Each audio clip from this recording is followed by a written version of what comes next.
Corre, corre, metas, superação, sucesso. São as palavras que ecoam em nossas cabeças todos os dias. Mas como diriam os antigos, saco vazio não para de pé, nos fez pensar. Como está nossa relação com a alimentação nessa correria? Por que comemos tão mal? Por que paramos de cozinhar? Comprar comida pronta é a nossa melhor opção? Quais são as alternativas? Vem com a gente desvendar a autossuficiência alimentar, um retorno às origens.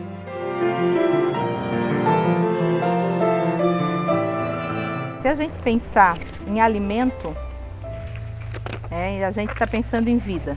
Se eu só respiro um ar ruim, se eu só bebo água poluída e se eu só como coisas ruins, a minha saúde vai para o brejo. A autossuficiência alimentar fala disso, de sermos nós responsáveis pelo nosso próprio alimento. Então, se eu falo em ar, está gratuito ainda. Para ter acesso à água, a gente ainda precisa pagar pela água. E o alimento, ele hoje em dia, a gente anda terceirizando a fonte de alimento. O que é terceirizar o alimento? Eu estou terceirizando para que uma outra pessoa faça isso por mim. É quando eu não planto o meu alimento, quando eu não colho, quando eu não cozinho o meu alimento.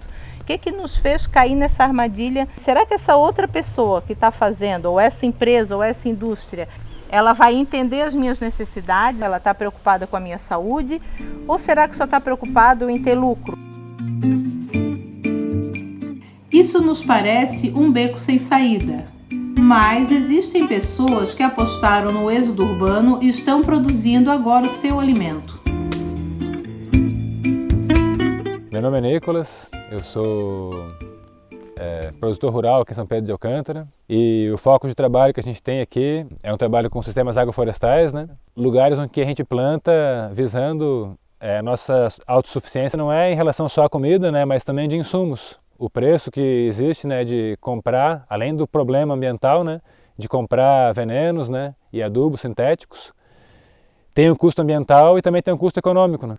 E um solo equilibrado consegue fornecer nutrientes de uma forma a gerar pessoas muito mais saudáveis, né, do que alimentos que são processados, né, com produtos, né, químicos, né, com muitos corantes, com muito açúcar. Para ser autossuficiente, tem que buscar entender em que época do ano a gente está.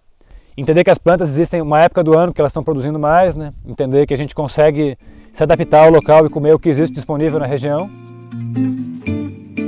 Além dos novos agricultores que apostaram em se estabelecer na área rural, temos também mulheres cozinheiras de cidade grande se descobrindo na floresta.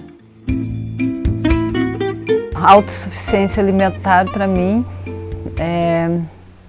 ela vem antes do prato.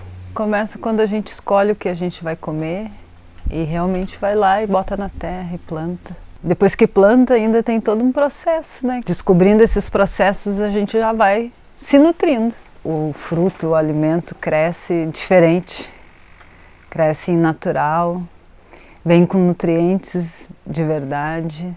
E aí também chegou a agrofloresta, né? Ela regenera o planeta. Então antes eu tinha esses conceitos de cozinha vegetariana, vegana. Eu continuo sem comer e sem cozinhar animais, mas eu quero cozinhar alimentos que também alimentem o planeta. E como era a relação de nossos antepassados? Atualmente temos disponível comidas embaladas em prateleiras de supermercado. Estando em São Pedro de Alcântara, a primeira colônia alemã de Santa Catarina, como será que esses imigrantes fizeram para se alimentar? Os primeiros ensinamentos ou conhecimentos que eles tiveram aqui foi exatamente nos locais onde eles permaneceram primeiro. Eles tiveram que ficar uma parte Nossa Senhora de Desterro.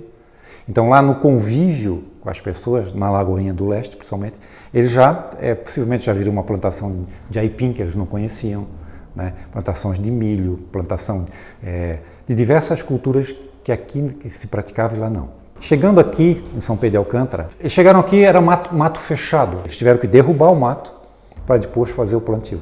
O nosso terreno é muito acidentado, tinha fertilidade nos primeiros anos, depois não tinha mais fertilidade. Nos primeiros plantios, há registro histórico, nos primeiros plantios que eles fizeram, no início já houve chuva de pedra, e aí acabou com as plantações deles. E assim, começaram então a produzir aquilo com quem estava aqui antes.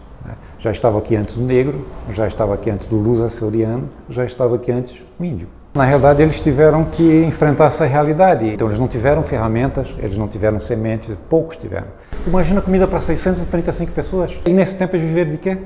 Tem um outro tipo de alimento que é produzido aqui. O milho é daqui, a abóbora é daqui, o amendoim, a batata doce é daqui. Eles acabavam, então, pegando o conhecimento que tinham e produzindo aqueles alimentos, pães com os alimentos daqui.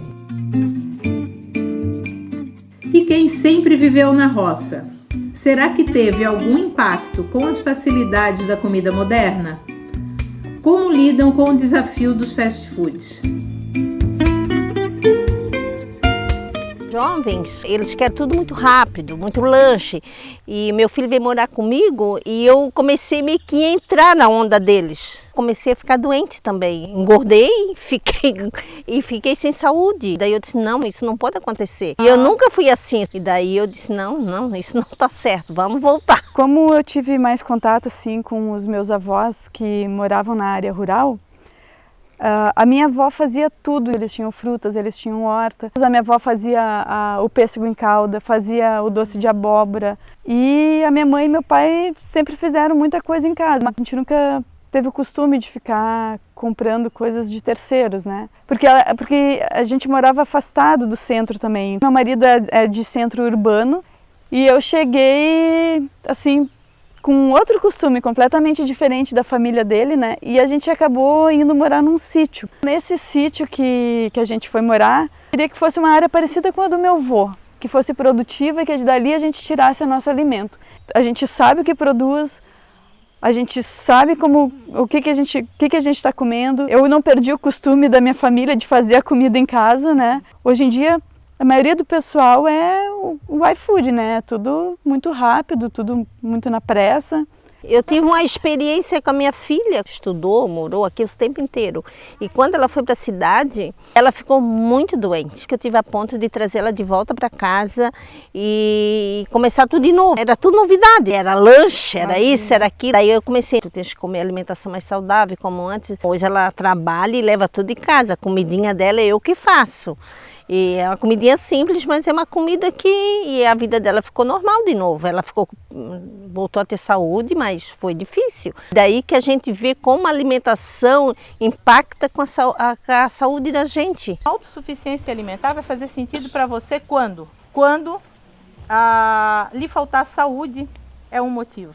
Quando a gente chega no limite da saúde, a gente acaba percebendo a responsabilidade e o peso das escolhas que a gente fez ao longo da vida. Fomos conversar com os nossos avós e a relação deles com a alimentação. Morando em área rural, em época sem energia elétrica e máquinas, a mesa era sempre farta? Eu era a mais velha da casa, e daí nós somos entre 11 irmãos, e a água a gente dentro de casa não tinha. Aí tinha que carregar tudo em balde, né? A gente comia só o que colhia. Naquela época não se comprava nada na venda, o mercado não existia. Plantava feijão, plantava batatinha, batata doce, o arroz, colhia banana, a mandioca, né? E a cana. Da cana fazia cachaça, vendia cachaça. E fazia açúcar para vender e para o gasto da casa. E as coisas que a gente colhia no quintal, né? Repolho, verduras, né? Nós plantávamos de tudo, arroz, feijão, aipim, e tudo que nós comíamos nós plantávamos. O que sobrava a gente vendia, né? Era difícil a gente ir no mercado comprar alguma coisa, a gente não tinha dinheiro. Então meu pai plantava batata, aipim, tinha os franguinhos, né? A gente fazia polenta, mas tudo feito no engenho, moía cana, a gente fazia farinha, fazia aquelas tapioca. Há várias coisas para subsistência, né, no caso. Aipim, batata doce, um pouquinho de batata inglesa, verduras, essas coisas. E mais para fazer mandioca também, para comer aipim, fazer farinha de mandioca. Nós plantávamos amendoim, né, era para o consumo, milho. Nós tínhamos milho, plantava aipim, né? Além de fazer farinha, a gente usava para comer, plantava repolho, mas não plantava muita coisa assim, mas era o básico mesmo. Nossa vivência naquela época de 10, 12 anos, eu me lembro bem, a gente tinha que trabalhar. Todo mundo plantava e trabalhava desde o tempo da infância. Com 6 anos já moía cana tranquilo, só que é uma profissão muito perigosa. E eu moía cana melhor do que os irmãos que eram mais velhos do que eu, que 2 que eram acima de mim. Até uma vez, me lembro que uma vez reclamei com o irmão mais velho que eu só tenho trabalhado. Aí ele disse, tu nem ganhasse ainda pelo falo que sujasse quando era neném. Eu lembro bem também que eu ajudava a plantar o feijão. Uma vez eu queria acabar as coisas, eu botei mais feijão do que era preciso dentro da cova. Daí quando nasceu, eu ganhei bronca. Eu comecei a ajudar a minha mãe. Nós cuidávamos desde pequenininha das crianças, da mãe, das crianças, tudo junto. Nós fazíamos comida toda. Eu, pelo menos, trabalhei desde os 7 anos na roça, ajudando o pai, que eu era um dos mais velhos, eu sou o terceiro de cima para baixo, que nós somos de família de 12 irmãos. A dificuldade na época era muito grande, que não tinha uma máquina, era tudo à base de boi ou enxada, ou foice, não tinha aquelas molezas que tem hoje, né? Criança, naquele tempo, assim, a gente brincava, a gente era muito arteira. A nossa alimentação, a mãe botava uma panela de feijão a cozinhar no fogão a lenha, com um pedaço de fato dentro, carne não tinha. E aquilo ficava cozinhando a manhã inteira, quando chegava meio-dia, daí botava aquele feijão no prato com um pouquinho de farinha. Essa era a nossa alimentação. Arroz não existia, só na época de festa, Natal, Páscoa. Porque então a gente ficava com ele todinho no fumeiro, pendurado para secar. Secava com o calor do fogo. E guardava em lata de banha aqueles assados de panela, né? A gente não tinha geladeira, bem no início, a gente fazia os assados, aí colocava dentro daquela lata com banha, que aquilo ali protegia, né? Comia tudo junto, fazia-se um aguidar, fazia um pirão. Todo mundo comia seu pedacinho de carne, do galinho, o que fosse, cortava. Cada um tinha o seu quinhãozinho, comia tudo junto. Nós tínhamos aqueles fornos de tijolos, aqueles de tijolo redondo. Ali fazíamos ela fazia os pães, às sexta-feira, fazia aquela fornada para ficar durante a semana. O pão era feito 8, 10 cada vez, aqueles fornos grandes, né? Arrancava um inhame no mato, ralava, fazia só com o fubá que a gente colhia o milho. A mãe dizia assim, ó, que ela gostaria de comer só coisa pura. Essa palavra eu não me esqueço, coisa pura. A gente era feliz, pai e mãe, estava sempre junto, sempre cantava, rezava.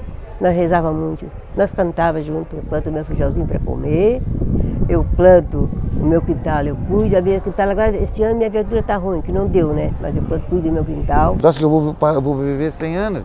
Porque eu estou assim, ó, incrível, cara. Antigamente, a falta de recurso fazia com que as crianças acompanhassem os pais na roça. O trabalho era árduo, mas a comida, às vezes farta, às vezes com pouca variedade, era sempre de qualidade. Atualmente temos muitas facilidades: energia elétrica, máquinas, geladeira, tudo para facilitar nossa relação com a comida. Mas será que estamos usando esses recursos com sabedoria? Como podemos retomar as rédeas de nossa alimentação de forma mais adaptada ao nosso cotidiano? Quando cheguei no campo eu fiquei um pouco espantada como os agricultores plantavam, mas não necessariamente comiam o que plantavam, né? Grande parte da sua produção é vendida e a melhor parte da sua produção é vendida. Isso me chocou, porque eu vim para o campo para plantar para comer. Hoje eu planto o que eu como. E o que eu não planto, eu procuro saber quem planta. Parece ser um tema complexo, mas é um tema simples. Mas ele é difícil a mudança, porque eu me envolvo o hábito. Então como é que eu reverto isso? Como é que eu volto a produzir meu alimento? Fui me descobrindo com a cozinha e aí eu já sou um pouco livre de receitas. E aí perceber que as pessoas que plantam não necessariamente comem o que plantam foi espantoso e me deu muita vontade de trabalhar com isso. Baseado nessa experiência, hoje em dia os meus filhos, eu já estou fazendo eles fazer a comida também em casa, para não perderem um hábito que eu tive, para guardar isso na memória, saber como é que era, né? Porque até hoje eu lembro como era a minha alimentação. Aí eu entendi qual era o meu lugar na cozinha, de valorizar o alimento, de começar a perceber que um coração de banana é um alimento muito rico, nutritivo, ancestral, que alimentou minhas raízes, que alimentou toda a vida que veio antes de mim. E que é tão abundante porque a gente tem bananeira em todo lugar. Tenho 2 filhas pequenas, né? Uma de 2 anos, uma de 6 anos. Então nesse trabalho de plantio agroflorestal a gente trabalha com esse pensamento da segurança de curto prazo, né? De produção de alimento, de banana, de inhame, né? Que elas gostam muito de colher, né? De preparar, me ajudam a separar sementes, né? Com 1 quilo de banana verde, tu faz café da manhã, almoço e janta. E tu tem uma refeição completa ali, em nutrientes, em sabores, né? Porque a gente fez ainda especial com um molho vermelho de casca de banana. Então a gente comeu a banana de dentro no nhoque e comemos a casca no molho. Fez um mousse de butiá com banana verde. Fizemos um patê, uns patacones de banana verde também, né? São várias coisas que favorecem a gente ter mais autonomia, né, dentro dos sítios e também essa relação nossa com a proximidade da cidade, né? E de conseguir buscar essa interlocução com grupos de compra coletiva, com pessoas que se articulam para poder acessar esse alimento de uma forma mais barata e mais justa. Mas eu moro num apartamento, eu não tenho planta vaso, cebolinha, salsa, alface, dá no vaso. E a gente fortalecer alternativas de agricultura, né, que são ambientalmente, mas socialmente conscientes, né, como a agrofloresta. As pessoas conseguem, ao mesmo tempo que estão comprando esse alimento, participar desse trabalho de construção de floresta, né? Existem várias comunidades agricultoras, que são as células de consumo coletivo, que são os CSAs, que as pessoas pagam para que os agricultores plantem para ela.